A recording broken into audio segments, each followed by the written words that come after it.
In my opinion, right, chums, I believe that Prince Harry is going to be a far bigger problem, far more damaging in the long run than the current British government, headed up, of course, by the current British Prime Minister, the Right Honourable Sir Keir Starmer. As you know, behind the scenes, Sir Keir and his team are very much looking into the royal finances, and in particular the royal households and how they run, who pays what, that sort of stuff.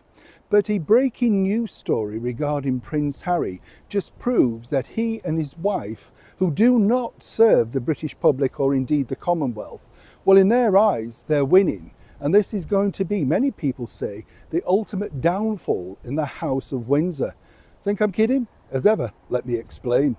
Morning, chums, lovely to see you. Thank you so much for your time today. Welcome one and all, as ever.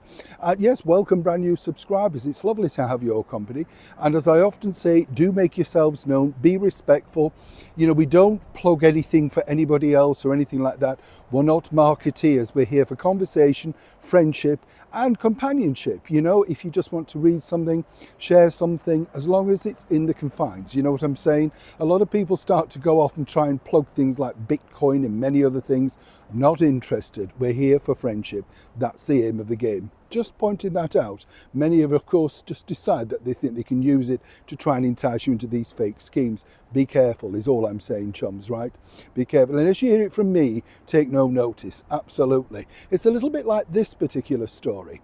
What I find incredible when you think is that, once again, Harry, in his own mind out in Montecito, truly believes that he's now won the battle. And if you haven't seen this headline, this is the story going around that the current British Home Secretary, Shabana Mahmood, is now having a review. This is the review that Prince Harry pushed for, if you remember, when he sat down very, I think, ungraciously with the BBC, talking about exactly, the problems that he had and how his father could have battered these things away. And it was an establishment set up because consequently, in his mind, he believes that each and every time he returns back to the United Kingdom, no real given points or times or whatever, but he is coming back and we should foot the bill for his security.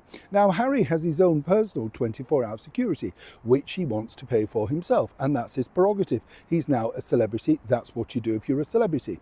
And it has been stated before in print that Harry was willing to pay for the British Metropolitan Police. But the crux of all of this, and this is where it gets really interesting, is he's basing it on the fact that he doesn't feel safe back here in the country, even though we've spotted him up and down a high street pressing on doorbells, popping up at art galleries, doing all sorts of manner of things. And as you can see, the level of security that Harry claims is now required is farcical because they are very unpopular. You only had to be on that trip to Nottingham to see the sort of gates that they put out for people allegedly to meet Harry. Well, nobody wanted to come and meet Harry. That's the level that we're at. And I'm not knocking him because he's down. But, time and time again, he goes on stage. He believes being funny, effervescent, taken away from, of course, His Royal Highness Prince William. The fun Harry that everybody remembers. And this is really why you should pay for this, you see. Now, the bigger problem is this, and Harry and, of course, his team may be celebrating, as I've been told they are, back in Montecito. Bigger issue, really, because the current government are not fans of the monarchy. But you see, it works very much in their favour, because consequently, if they go along with this, they know that this will rise up the anti-monarchy people, right? Suddenly, who's paying for this in this time of crisis? Where are we getting this money from to pay for a prince that decided he and his wife were so badly treated they had to hop, skip and jump, all via, of course, the exclusive Windsor suite at Heathrow to make sure they felt safe. And Harry has dangled this carrot time and time again. Basically, I'm only bringing my children back here to the United Kingdom, the mysterious children that Meghan's ready to hoof out and dangle on Instagram for clicks and cash, if, of course, they feel safe that they can do so. Now, here's the other issue, right? As I said, the government really know this doesn't play well in the public domain, so they will go along with this very much so. And the other problem about this is, of course, if it doesn't go through, then Harry apparently will keep reappealing and reappealing. This is all a huge headache for none other than Prince William, the Prince of Wales, and of course Catherine, the Prince of Wales, because it's their monarchy, it's their future that people will look at, right? It's not His Majesty the King. It's like, well, why are we lumbered with this? Why are we now being forced to pay for this? Now, behind the scenes, as I said, it's not really just about the government, and the government, as I say, are very, very anti-royal. Even the British Prime Minister on record is claiming that he'd rather have a republic. He doesn't necessarily believe in monarchy, but dashed along to get the knighthood, right? Because that's basically what they are. Champagne socialists. Want all the attributes, but you should live down in the cellar while the good people sip champagne. It's very Marie Antoinette if you chip away at that. Now, again, Harry is not just stopping at this. According to a very well-placed source, and I have to say allegedly, you see, Harry believes the next stop, if he wins the security case, is this. Remember this? Frogmore Cottage, the one apparently where Oprah Winfrey couldn't quite believe they were living like this. Rent-free, in, of course, royal gated grounds, 24-hour security, everything that they could possibly need. Well, apparently Oprah thought this wasn't good enough for somebody of Meghan's stature, a former cable TV actress who got no discernible talent literally in the film world. And also, you see, Harry believes that if they had a place back on the Windsor estate, and again, this is where this gets very, very, very complicated, then naturally he'd be more than willing to assist and help out with any royal duties that might pop up. And the bigger story, you see, behind the scenes, again, this is more complicated than people realise, is with the vacation, probably in the early part of 2026, maybe I would say springtime, if I'm really honest, according to my sources. Well, once Andrew Mountbatten Windsor has disappeared, Harry has a free rein to terrorise the Prince and Princess of Wales. He knows that they don't want him back. Meghan Markle knows that they don't want her back. But if they're given that security, Harry doesn't then want to carry on staying in like friends' apartments or city hotels, because he will now state that, well, really, he only feels safe behind palace walls.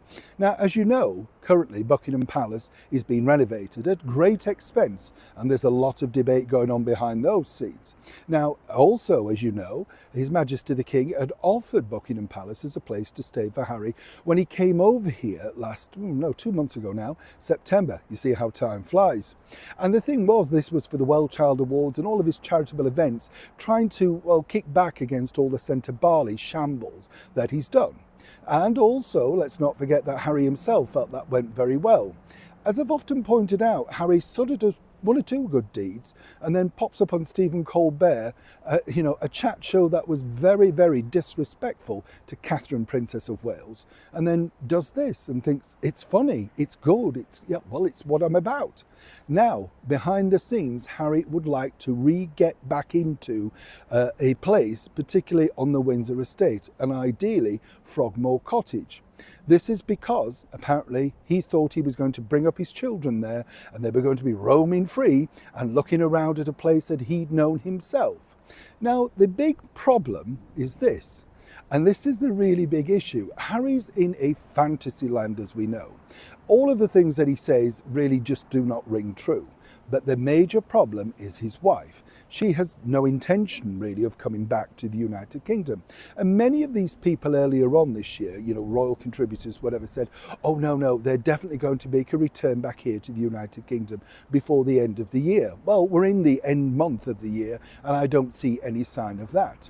But what Harry sees from this review, and this is what it is at the moment, but they're taking this as a win, what Harry sees this as a review is that it will only be a matter of time as the king becomes slightly, less able in the fullness of time, that suddenly if he's back on the Windsor estate, maybe William might thaw a bit if things become very pressurised, and suddenly Meghan and Harry and his two children suddenly get exactly what they want, defying, as you may remember, the entire wishes of the late monarch of 70 years. This is the game plan, whatever people suggest, and Harry just saying he wants security is literally the tip of the iceberg. And as I said at the start of the video, this could really be the undoing for the finale of the monarchy, because the British public do not want to pay for it. It's as simple as that. It's a developing story. Neil Sean, Kensington, London.